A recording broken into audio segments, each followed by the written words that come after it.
Veamos alguna pequeña noción histórica de la probabilidad por la pregunta que me hacen. Ahora, primero, cabe mencionar que el estudio de la probabilidad, históricamente, la teoría de la probabilidad comenzó con el estudio de los juegos de azar. Todo comienza con los juegos de azar. Todo comienza con los juegos de azar. Y el estudiar los juegos de azar, ¿de acuerdo?, nos dio las primeras nociones de la probabilidad. Pueden ser los juegos de azar generalmente, pues, como los dados, las cartas, ¿ya? La ruleta, etc.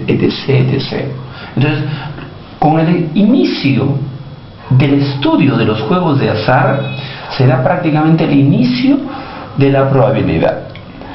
Luego, tendríamos que recordar también al célebre Cardano. Ahora, también llamado Girolamo Cardano. Nació en 1501, ¿no es cierto?, y murió en 1576. Este médico, matemático y jugador italiano, Cardano,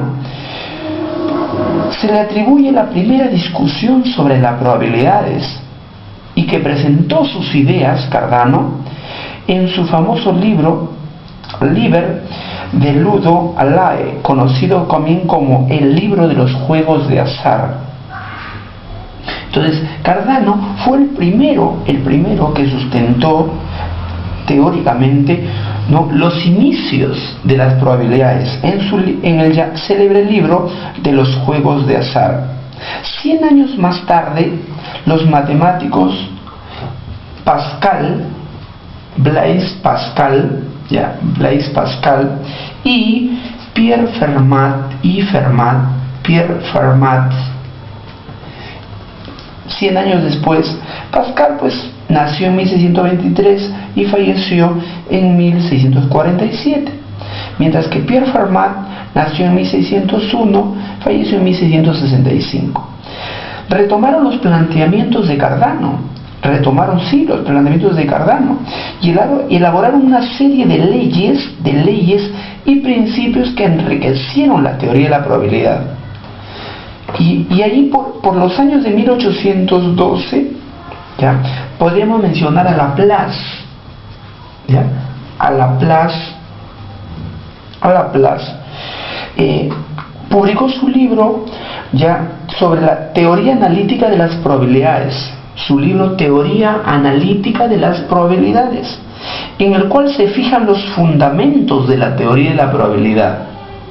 Hasta acá podemos hacer un recuento. ¿Cómo se inicia las probabilidades? Con el estudio de los juegos de azar.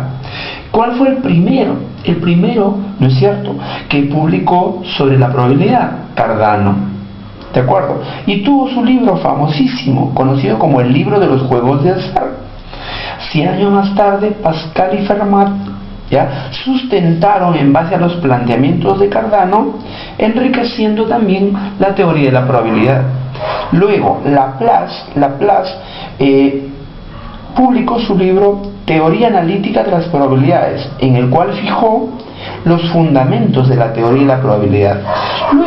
Luego tenemos a Niccolò Fontana de Brescia, también conocido como Tartaglia, ¿ya? Niccolò Fontana, conocido como el célebre Tartaglia,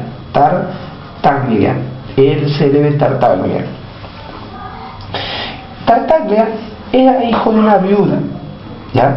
Su padre había muerto en una guerra allá en Italia. Estudió por sí solo el griego, latín, matemáticas, ¿ya? Muy pronto fue profesor de matemática en Venecia, luego en Brescia. Ahora, fue una mente poderosísima, resolvió arduos problemas algebraicos, como el estudio de las ecuaciones cúbicas. En 1556 se refirió como descubrimiento propio al llamado triángulo aritmético, y al desarrollo del binomio. Y también sustentó Tartaglia una noción matemática de la probabilidad. Lo cierto es que en años anteriores ya eran conocidos, pero Tartaglia sustentó la base. Ahora, cabe mencionar lo siguiente, ¿no? Que a Tartaglia se le atribuye también, ¿ya?, el concepto matemático de la probabilidad.